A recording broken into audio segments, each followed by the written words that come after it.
Problemita de campo magnético, y este que te traigo es un clásico. Estúdialo bien porque esto es un estándar que muchas veces cae.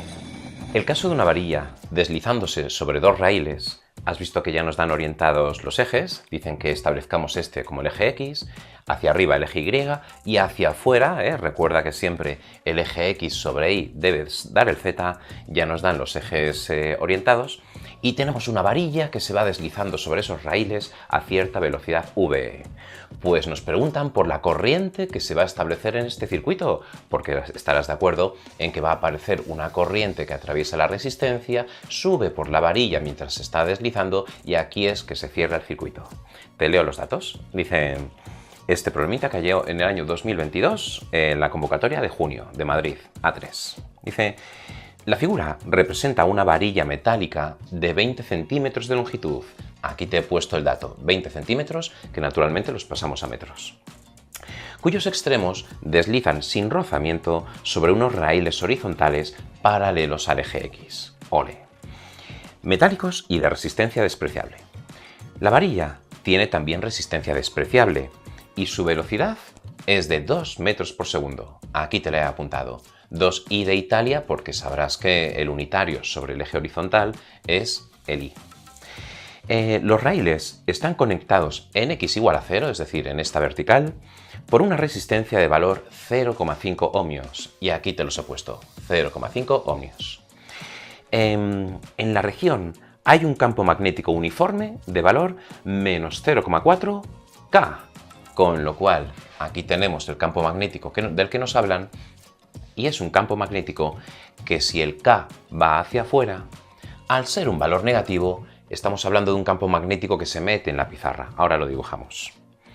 Calcule la intensidad de la corriente y el sentido que tiene, y también la fuerza que el campo magnético ejerce sobre la varilla. Así que este problemita es un clásico. Vamos a ver cómo se hace. Empecemos terminando por dibujar el campo magnético, que como te decía hace un momento, se trata de un campo magnético que entra en la pizarra por culpa de este signo menos 0,4K, así que por aquí te lo voy dibujando para ambientar la situación. ¿Ves? Estas aspitas representan un campo magnético que han creado aquí pues con unos imanes o con un solenoide, eso nos da igual. El caso es que aquí tenemos este campo magnético en el que se está produciendo esta situación. Y nos empiezan preguntando por la corriente que se va a producir. Apartado A. La primera cosita que vamos a hacer es calibrar el sentido de esa corriente. Todavía no aparece, pero su sentido lo vamos a poder sacar enseguida. Sentido de I. Sentido de la corriente. Fíjate qué argumento más sencillito. Tenemos un campo magnético constante que está entrando. Pues nuestra varilla va a querer crear un campo magnético hacia afuera. Ley de acción y reacción. El campo magnético que quiere crear nuestra espira va a ser un campo magnético hacia afuera. Lo voy dibujando. Aquí en el centro lo podemos poner como que este va a ser el campo magnético que crea la espira.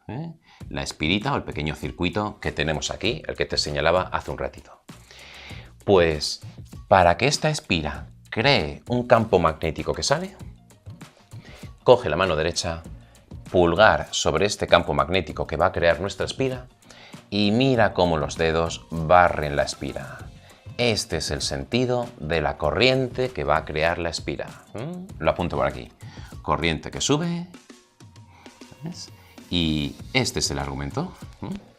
El argumento es que debido a que el flujo aumenta ya que la ventana se va haciendo más grande, la espira se opone a dicho aumento y crea este campo magnético a contracampo, si lo quieres decir así. El caso es que para crear este pequeñito campo magnético es necesario que con la regla de la mano derecha la corriente sea contraria a las agujas del reloj. Este pequeño discurso que te acabo de decir lo resumes en un par de líneas y lo pones para dar por sentado ya el sentido de la corriente. Contrario a las agujas del reloj. A las agujas. Aquí, para no perder tiempo, lógicamente, ni emplear espacio, pues no lo escribimos, pero este pequeñito discurso en 2 líneas lo plasmas. Una vez que ya tenemos calibrado el sentido de la corriente, ya podemos establecer el siguiente invitado a la fiesta.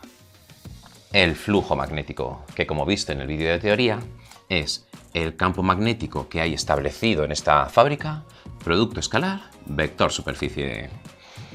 Y empecemos poniendo el módulo del primero por el módulo del segundo por el coseno del ángulo que forman. Vamos a ir ubicando estos tres amigos. Es necesario que alguno de los tres cambie con el tiempo, porque como te decía en teoría, si ninguno de estos cambia con el tiempo, no se mueve el campo magnético, no cambia la superficie y tampoco cambia el ángulo, al derivar esto nos va a dar cero y no se va a generar corriente. Alguien va a variar con el tiempo. ¿Y quién va a ser? Módulo de B. El módulo de B es constante. En módulo 0,4.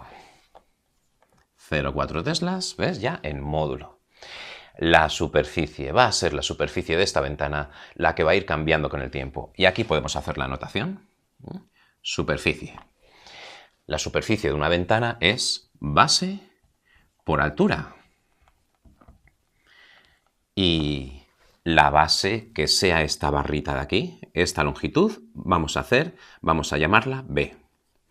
Y la altura será la longitud de la varilla. Esta base, esta longitud, este espacio, es el que va a ir aumentando conforme va pasando el tiempo. Y de toda la vida, velocidad es espacio partido por tiempo, ¿verdad? Con lo cual, si velocidad es espacio partido por tiempo, ¿ves? El espacio le he llamado B, B de base o B de espacio. De aquí podemos despejar lo que mide la base, velocidad por tiempo. Velocidad por tiempo. La velocidad de la varilla la tenemos, 2 metros por segundo, y el tiempo lo dejamos al aire. Esta es la pirueta central de este problemita. Comprender que la superficie de esa ventana es la que va a ir cambiando con el tiempo. Y esta base, lo que mide en un momento dado, es V por T. Pausa el vídeo, medítalo. Así que esta máscara para la superficie la subimos. Y es que la superficie es base por altura. La base, que es V por T. Esto es la base de nuestro rectangulito, por la altura, que es la longitud. Luego la bajamos valiendo 0,2. Ya tenemos la superficie de la ventana en un momento dado. Por el coseno de alfa. Y qué bien que hemos calibrado hace un momentito la corriente, porque si resulta que la espira está generando un campo magnético que va hacia afuera, aquí también tienes el vector superficie. Claro, el vector superficie en un cuadrado puede ser un vector superficie hacia ti o hacia adentro. ¿Cómo lo calibramos adecuadamente? Pues gracias a haber establecido bien la corriente. Y como la corriente va así, pues mira cómo el pulgar me está diciendo cómo es el vector superficie. Va hacia afuera. Si el vector superficie va hacia afuera, te pongo que aquí también es el vector superficie. Si el vector superficie va hacia afuera y el vector campo magnético va para adentro, ambos forman 180 grados. Ambos forman 180 grados y el coseno de 180 es -1. ¿Ves? Ya hemos montado el flujo. Fíjate cómo lo hemos hecho. B escalar S, la definición. Módulo de B por módulo de S por el coseno del ángulo que forman. Seguimos. Módulo de B lo tenemos, 0,4 en módulo. La superficie, módulo de la superficie. ¿Cuál es la superficie de un rectángulo? Base por altura. Y la novedad es que la base es la que va a ir cambiando con el tiempo. Y aquí lo tienes. Y por último, el ángulo que forman. El vector superficie, piénsalo que es igual que el vector del campo magnético que crea la espira. El caso es que este vector superficie que sale con el campo magnético que entra forman 180 grados y el coseno de 180 es -1. ¡Ole! Y aquí tienes simplemente la sustitución de los valores numéricos.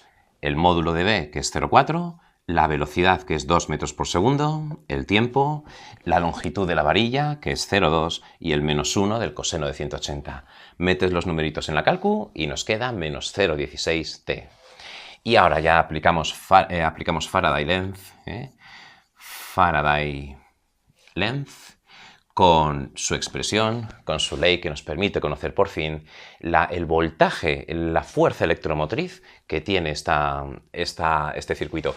Fíjate que con lo que estamos haciendo significa que si abrimos el circuito ahí arriba y metiésemos una bombilla, estamos a punto de conocer el voltaje que va a soportar esa bombilla y que la hará lucir. Y aquí lo tienes. La fuerza electromotriz es menos la derivada del flujo, que ya lo tenemos, respecto del tiempo. Así es como se lee, ¿eh?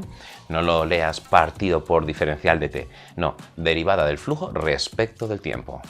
Ponemos el signo menos y si derivamos esto respecto del tiempo nos da menos 0,16. Menos 0,16 voltios. Esta es la fuerza electromotriz, este es el voltaje que soporta esa pilita. Un voltaje bajito, pero aprovechable. Y ya por último, a la pregunta de conocer la corriente que circula, porque una cosa es el voltaje y otra es la corriente, ahí es cuando entra la ley de Ohm. Aplicando la ley de Ohm, que como te dije es el verbo ir, V es igual a I por R, ya por aquí podemos despejar la corriente como V partido por R. Es decir, 0,16 entre 0,5 y dividir entre 0,5 es como multiplicar por 2. 0,32 amperios es la corriente que circula por este circuito. ¿Has visto qué fácil? Y apartado terminado. No olvides lo que acabamos de hacer y te recomiendo que esto lo estudies porque es un estándar. Muchas veces aparece esta situación, el clásico de varilla deslizándose por unos carriles. Si el flujo lo vamos a tener que derivar para que aparezca el voltaje, en el flujo tiene que estar la T para que efectivamente al derivar esto haya algo con vida. Si el flujo fuese constante, la derivada de una constante es 0 voltios, no luciría la bombilla. Y aquí no cambiaba el módulo del campo magnético, tampoco cambiaba el ángulo que forman el campo magnético y la superficie.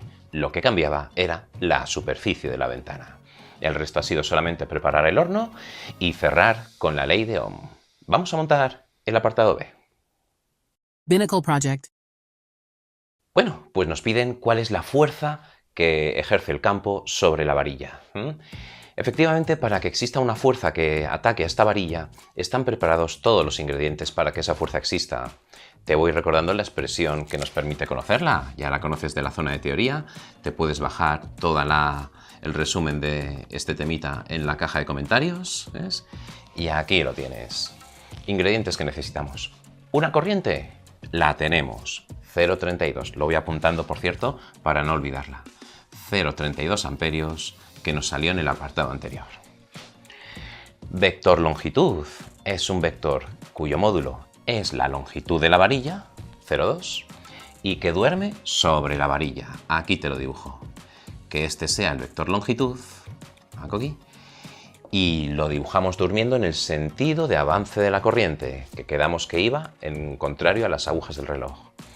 Y campo magnético, el campo magnético que preside este problemita. Así que con esta expresión lo tenemos y problema terminado. Producto vectorial se puede hacer con el determinante, pero cuando las cosas forman 90 grados, te aconsejo que lo hagas a mano. Mira qué facilito. El módulo.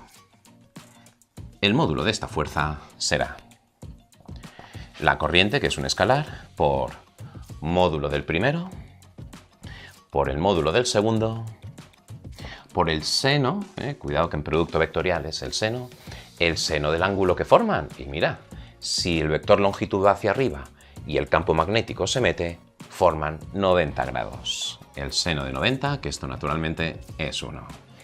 No tenemos más que sustituir los valores y tenemos una corriente de 0,32, una longitud de 0,2 y un campo magnético de valor 0,4, el módulo 0,4.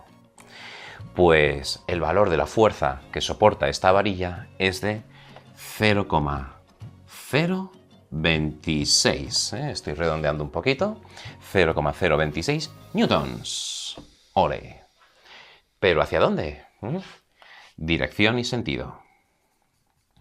Dirección y sentido. Pues con la mano derecha En el producto vectorial, dedos sobre el primer bichito, la longitud, ole. Y preparamos el abatimiento hacia B, togotó, ¿ves? Togotó. Con lo cual, como estás viendo, la fuerza es horizontal y hacia la izquierda. Horizontal y a izquierda, ¿ves? Esto ponlo diciendo que esto lo has sacado de aplicar la regla de la mano derecha. Con lo cual, esta es la fuerza que sufre nuestra pequeñaja. Una fuerza que se extiende a toda la varilla, claro, ¿eh? Esta es la fuerza que siente, por lo tanto sospechamos que la varilla tenderá a frenarse y habrá que acelerarla de alguna manera. Por supuesto, este producto vectorial también lo podrías hacer con el determinante, con el determinante.